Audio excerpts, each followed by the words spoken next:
नमस्कार दोस्तों, स्वागत है आपका एग्जाम बुक चैनल में। दोस्तों, जैसा कि लेखपाल भर्ती जो आपका उसका सिलेबस जो है वो कल जारी हो चुका है, ठीक है। और वैसे तो रीजनिंग का सेक्शन इसमें बिल्कुल भी नहीं है। और इसमें क्या क्या चीज़ें हैं ये एक आप नज़र देखेंगे। उसके बाद ग्राम समाज एवं विकास का जो डिटेल सिलेबस है उसके ऊपर प्रॉपर तरीके से हम लोग चर्चा करेंगे। क्योंकि क्या है ना कि जैसे कि यूपीएसआई के पेपर में मूल विधि थोड़ा हटके था, मतलब किसी भी एग्जाम में मूल विधि नहीं आता, सिर्फ यूपी दरोगा भर्ती में ही आता है। उसी प्रकार ग्राम समाज एवं विकास जो है वो लेखपाल में ही आता है। और जब भी किसी एग्जाम में कुछ टॉपिक्स हटकर होते हैं तो उनको लेके इतना ज़्यादा भौकाल क्रिएट किया जाता है कि बच्चा कंफ्यूज हो जाता है। बिल्कुल उसको लेकर हम डिटेल में बात करेंगे। देखिए, सबसे पहले एक बात करते हैं कि उसमें हिंदी आ रही है आपकी, ठीक है। 25 नंबर की और 25 क्वेश्चन होंगे, ठीक है। 25 ही नंबर होंगे। उसके बाद आपका मैथ है और मैथ में भी 25 क्वेश्चन होंगे, 25 नंबर होंगे। थोड़ा सा एडवांस का सेक्शन है इसमें, वो इतना टफ नहीं है। अगर आप करोगे, अगर स्किप भी करके चले जाओगे तब भी कोई दिक्कत नहीं होगी। 1 या 2 क्वेश्चन मैक्सिमम आएगा। रीजनिंग नहीं है, ठीक। जीएस का है और जीएस में भी हिस्ट्री, ज्योग्राफी और आपका पॉलिटी हो गया और आपका करंट। इन पे 4 पे सबसे ज़्यादा फोकस उन्होंने रखा है। आप सिलेबस पढ़ेंगे तो आपको समझ में आ जाएगा। फिर हम बात करते हैं ग्राम समाज एवं विकास की। ग्राम समाज एवं विकास, ठीक। आज हम लोग इसी पर ही डिटेल में चर्चा करेंगे। आप पूरा वीडियो देखिएगा जरूर। हो सकता है आपको कुछ चीज़ें जो है वो समझ में इसमें आ जाएं, जिससे कि आपका नंबर आपके बढ़ सके। क्योंकि देखिए, आपका लगभग 1/4 का इसका जो है मतलब टोटल पेपर में से 100 में से आपका 25 नंबर का वेटेज है। 25 नंबर का वेटेज, तो इतना समझ लीजिए कि जो सिलेक्शन देगा वो यही देगा। जिसके ग्राम समाज के क्वेश्चन अच्छे ज़्यादा हो जाएंगे वो सिलेक्शन ले जाएगा। क्यों? हिंदी सब कर लेंगे, मैथ सब कर लेंगे, जीएस सब कर लेंगे। जिसकी मैथ कमज़ोर है वो भी मैथ, क्योंकि मैथ में कोई बहुत बड़े बड़े टॉपिक नहीं है, बहुत ही सिंपल तरीके के टॉपिक है। और मैथ में आप आराम से जो है इसको जो है वो मैथ कर सकते हो। लेकिन ग्राम समाज में आपको स्कोर अपना इंक्रीज करना पड़ेगा, अदरवाइज आप कंपटीशन से बाहर हो जाएंगे, ठीक है। क्या टॉपिक्स हैं उसके ऊपर एक एक करके हम लोग बात करेंगे, ठीक। देखिए, जो टॉपिक में सबसे पहले दे रखा है कि ग्राम विकास भारतीय संबंध में, मतलब जो जो जो आपका विलेज डेवलपमेंट है वो इंडियन कॉन्टेक्स्ट में क्या क्या चीज़ें हैं, ठीक। कि भाई इंडियन कॉन्टेक्स्ट में ग्राम जो विलेज होते हैं उनका स्वरूप कैसा होता है, ठीक है। ग्राम में प्रशासन कैसे होते हैं, मतलब एडमिनिस्ट्रेशन कैसा होता है, ठीक। और वहाँ का कृषि का जो चीज़ें होती हैं वो किस तरीके से होती हैं, वहाँ का वित्तीय चीज़ें कैसे होती हैं, ये सारी की सारी चीज़ें आपको जो आपका विलेज डेवलपमेंट या रूरल डेवलपमेंट जो है उसमें आपको देखना पड़ेगा। ग्राम विकास कार्यक्रम, देखिए वैसे तो एक ग्राम विकास कार्यक्रम जो विलेज डेवलपमेंट या रूरल डेवलपमेंट प्रोग्राम्स जो हैं उनको आपको देना पड़ेगा। उसमें सबसे बड़ा जो प्रोग्राम आता है वो आपका आता है इंटीग्रेटेड रूरल डेवलपमेंट प्रोग्राम। 1978 में इसको लॉन्च किया गया था, ठीक है। वैसे तो कई सारे प्रोग्राम्स हैं लेकिन सबसे बड़ा प्रोग्राम यही माना जाता है क्योंकि इंटीग्रेटेड है। पहले 1978 से पहले बहुत सारे प्रोग्राम चलाए जाते थे लेकिन वो क्या था, वो टारगेटेड नहीं हो पाते थे, इसीलिए उनको एक ही छतरी के नीचे कर दिया और उसका नाम दे दिया इंटीग्रेटेड रूरल डेवलपमेंट प्रोग्राम 1978, ठीक है। ग्राम जो आपका ये जो रहेगा आपका ग्राम विकास एवं ये पूरा टॉपिक्स जो रहेंगे ये आपको मैं चैनल पे करवा दूंगा। सारे टॉपिक्स को एक एक करके सारे टॉपिक्स को आपको मैं इसी चैनल पे यहीं पर करवा दूंगा। ग्राम विकास की योजना और प्रबंधन, मतलब मैनेजमेंट किस तरीके से होता है भाई, एक तरीके से जैसे क्या होता है, जैसे नेशनल लेवल पे हो गया, फिर आपका स्टेट लेवल पे हो गया, फिर सिटी लेवल पे हो गया, ऐसी रूरल लेवल पे, विलेज लेवल पे जो योजनाएं बनती हैं उनके डेवलपमेंट के लिए। क्योंकि आज भी लगभग 58% के करीब जो जनसंख्या है वो आपकी रूरल बेसिस पे रह रही है। तो सीधी सी बात है, अगर हमें अपनी कंट्री को ऊपर बढ़ाना है तो हमें अपने रूरल डेवलपमेंट पे बहुत ज़्यादा फोकस करना पड़ेगा, ठीक है।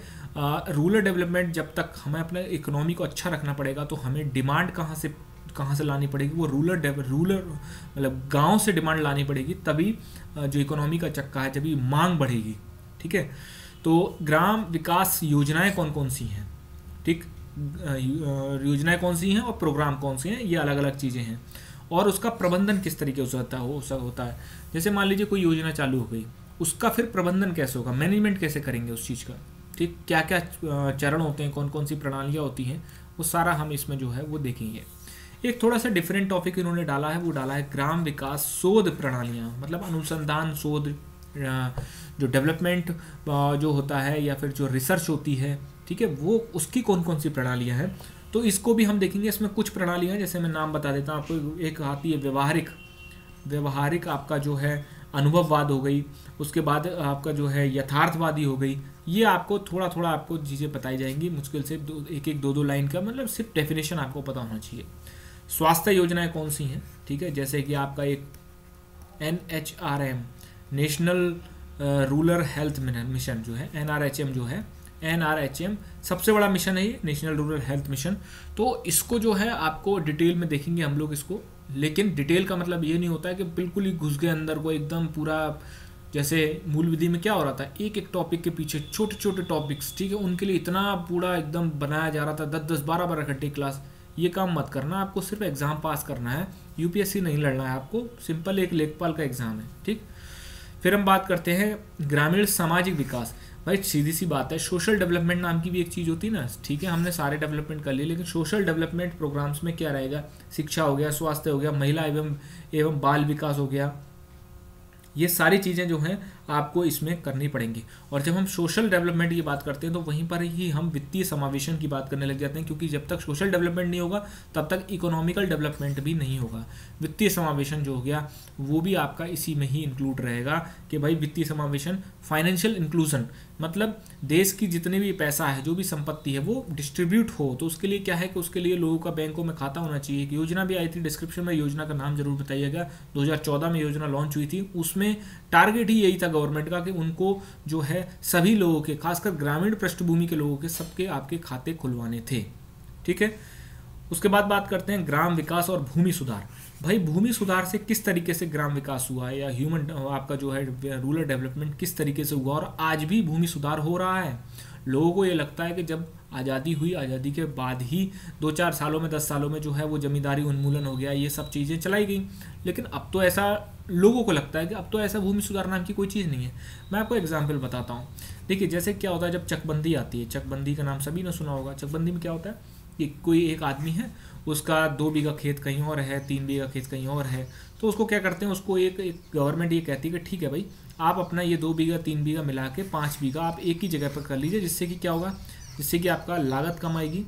उसके बाद सारी जब लागत कम आएगी तो सीधी सी बात है उसका इन्वेस्टमेंट कम होगा, तो वहाँ पर पैदावार भी अच्छी होगी, ठीक है।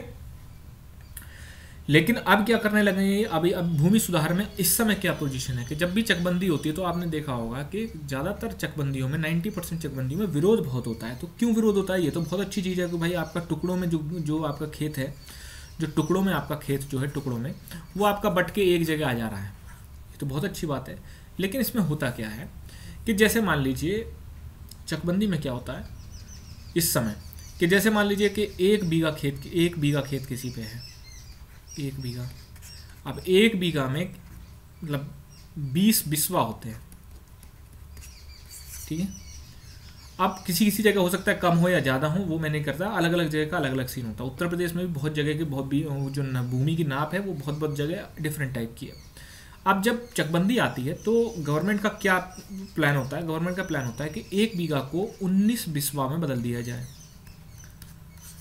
ठीक है। और जो 1 बिस्वा बचा उसको जोड़ जोड़ के क्योंकि बहुत सारी ज़मीन होती है, जोड़ जोड़ के एक ज़मीन का टुकड़ा बना दिया जाए, और उसको फिर उसका पट्टा कर दिया जाए, किसको, SC/STs को, जो बिल्कुल एकदम दबे कुचले लोग हैं उनको कर दिया जाए।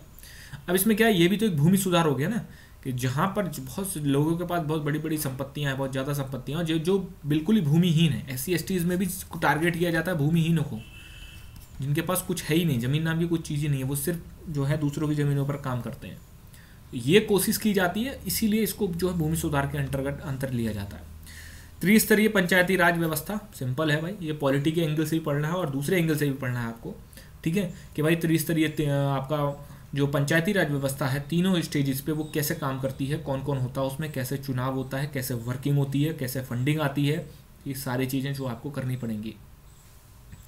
केंद्र और राज्य सरकार की ग्राम विकास की संबंधित योजना। अब यहाँ पर क्या कह रहा है कि सेंट्रल गवर्नमेंट और स्टेट गवर्नमेंट द्वारा चलाई जाने वाली जो रूरल डेवलपमेंट की जो योजनाएं हैं, ठीक है, वो आपको जो है आपको इसमें जो है बतानी पड़ेंगी। जैसे आपका मनरेगा हो गया, ठीक है, प्रधानमंत्री आवास योजना ग्रामीण हो गया, ठीक है, और आपका जो है दीनदयाल उपाध्याय ग्रामीण कौशल योजना हो गया, बहुत सारी योजनाएं हैं, बड़ी बड़ी योजनाओं को आपको जो है ज़रूर देखना पड़ेगा, क्योंकि 25 क्वेश्चन आएंगे, तो उसमें से कम आप ये समझ लीजिए 7 से 8 क्वेश्चन सीधा सीधा, या हो सकता है 10 क्वेश्चन तक आपका सीधा सीधा जो है वो योजनाओं से आ जाए, क्योंकि ज़्यादातर इसमें योजनाएं दिख रही हैं। देखो कार्यक्रम, कार्यक्रम, योजनाएं, योजनाएं, ठीक है, फिर आपका फिर ये योजनाएं आ गया। इसमें से 5 टॉपिक, 4-5 टॉपिक तो सिर्फ योजनाएं और कार्यक्रम को ही दे रखे हैं, तो आपको वहाँ पर फोकस ज़्यादा रखना पड़ेगा।